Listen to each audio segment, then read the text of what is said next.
We upgraded our regular bounce house for a water bounce house for the first time. I'm gonna tell you exactly what it's like and if it's worth it to have one of these in your backyard with your kids. So we got this bounce house a few weeks ago. It is about 12 feet by 10 feet by 10 feet tall, and the kids are asking to use it every single day. It says it has a 199-pound weight limit. I put that to the test, and I've been really careful with it, but it definitely holds me. It's got this nice pool at the bottom that takes over 30 minutes to fill up with water, water cannon, basketball hoop, and a really nice climbing wall with handles. So this comes in a nice storage bag with some handles. Instruction manual is simple, black and white diagrams, not much you need to know. I mean, it's really straightforward. And yes, you can get it to fit back into that bag when you're done with it, but when it first comes, it unrolls just like this. It comes with plastic stakes so you can secure it to the ground. We can't do that on top of travertine, but when this fills up with water, it stays put. Comes with a nice hose for the water sprayer and an adapter if you have a different hose size. And then the blower is a 480 watt blower, which is great because I can use this for my other bounce house. And the connection is a really nice elastic as well as a tie on, and it stayed very well secured. I feel like as soon as I turned on the blower, it was already halfway inflated, but it definitely moves quick. And in total, it did take less than 60 seconds to blow up.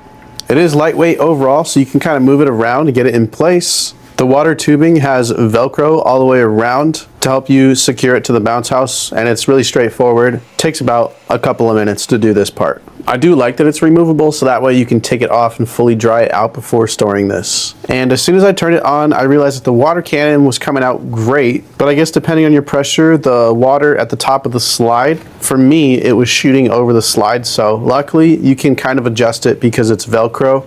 So I basically got it mounted right at the bottom. Still a pretty good hold, but that helped to shoot it straight down on the slide. So when it's all set up, you get this pretty nice quality. I mean, it's definitely not a commercial bounce house, especially because it's only rated for 200 pounds, but definitely thick enough, definitely pretty good quality. The cannon is great. The slide has some really nice high sides to it. So when my 2-year-old sits on it, his head doesn't even come to the top of the slide. And when my kids first came outside, they were naturally a little unsure for, maybe 30 seconds. But it wasn't long before they were having the time of their lives. We stayed out here for a total of 4.5 hours the first day. Got absolutely exhausted, a ton of sun. Couple things to consider is it did take my 2-year-old probably a good 45 minutes to figure out how to climb up. But by the end of the day, he was already a pro, and he's got it every time since. The base of the slide doesn't really have any padding, which is pretty typical of these, so my kids usually fly into the bumpers. Definitely a great way to bring the water park to you. And the saddest part is when we emptied it out, had to dump all the water out, but it did dry out really, really easily.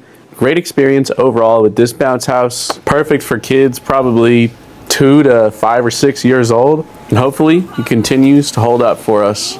Oh my gosh.